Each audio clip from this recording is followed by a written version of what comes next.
আজকের এই ভিডিওতে আমরা এমটি টেস্ট বা টিউবারকিউলিন টেস্ট নিয়ে বিস্তারিত আলোচনা করব। তার আগে এই চ্যানেলে নতুন হয়ে থাকলে দয়া করে চ্যানেলটি সাবস্ক্রাইব করে নিন। প্রথমে আমরা একটু জানি যে এমটি টেস্ট বা টিউবারকিউলিন টেস্ট কেন করা হয়।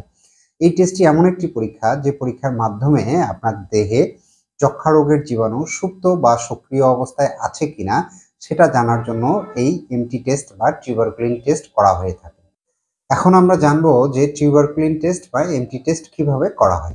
আপনার বাম হাতে একটি টিকা দেওয়া হয় এবং টিকা দেওয়ার স্থানটি 72 ঘন্টার পরে দেখা হয় যে ওই জায়গাটি কতটুকু জায়গা জুড়ে শক্ত হয়ে গেছে বা লাল হয়ে গেছে। যদি আপনার টিকা দেওয়ার স্থানটি 10 মিলিমিটারের বেশি অংশ জুড়ে শক্ত এবং লাল হয়ে যায় তাহলে আপনার রিপোর্টটি পজিটিভ। এবং টিকা দেওয়ার স্থানটি যদি একেবারেই স্বাভাবিক থাকে, লাল বা শক্ত হয়ে না থাকে, একদমই স্বাভাবিক থাকে, তবে আপনার রিপোর্ট নেগেটিভ। এখন কথা হলো এমটি টেস্টের রেজাল্ট পজিটিভ আসলে কি আপনাকে যক্ষ্মার ঔষধ খেতে হবে কিনা বা আপনি যক্ষ্মার পেশেন্ট কিনা। এখন যদি কারো এমটি টেস্ট পজিটিভ আসে কিন্তু তার কফে কোনো যক্ষ্মার জীবাণু না পাওয়া যায় বা তার বুকের এক্সরে বা অন্যান্য রিপোর্ট যদি স্বাভাবিক থাকে এবং তার যদি অন্য কোনো উপসর্গ না থাকে, তার যদি জ্বর, কাশি, ওজন কমে যাওয়া এ ধরনের কোনো উপসর্গ না থাকে, তাহলে শুধুমাত্র এমটি টেস্ট পজিটিভ মানে তার দেহে যক্ষ্মা রোগের জীবাণু সুপ্ত অবস্থায় আছে বলে ধরে নেওয়া হয়।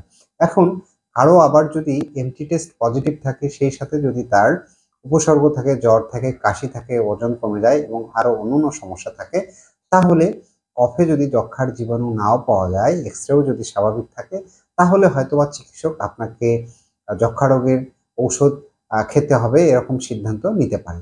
আবার অনেকের ক্ষেত্রে দেখা যায় যে আপনার MT test positive, coffee negative, কিন্তু বুকের এক্সরেতে আবার সমস্যা দেখা দেয়। সেই ক্ষেত্রেও কিন্তু আপনার যক্ষ্মার চিকিৎসার প্রয়োজন হতে পারে।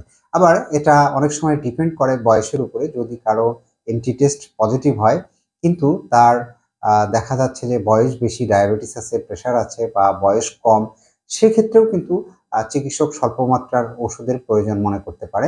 এটা আসলে ডিপেন্ড করে যে এই টেস্ট রিপোর্ট এবং আপনার শারীরিক কন্ডিশন উপসর্গের উপরে ডিপেন্ড করে যে এমটি টেস্ট পজিটিভ হলেই আপনাকে যক্ষ্মার ওষুধ খেতে হবে কিনা।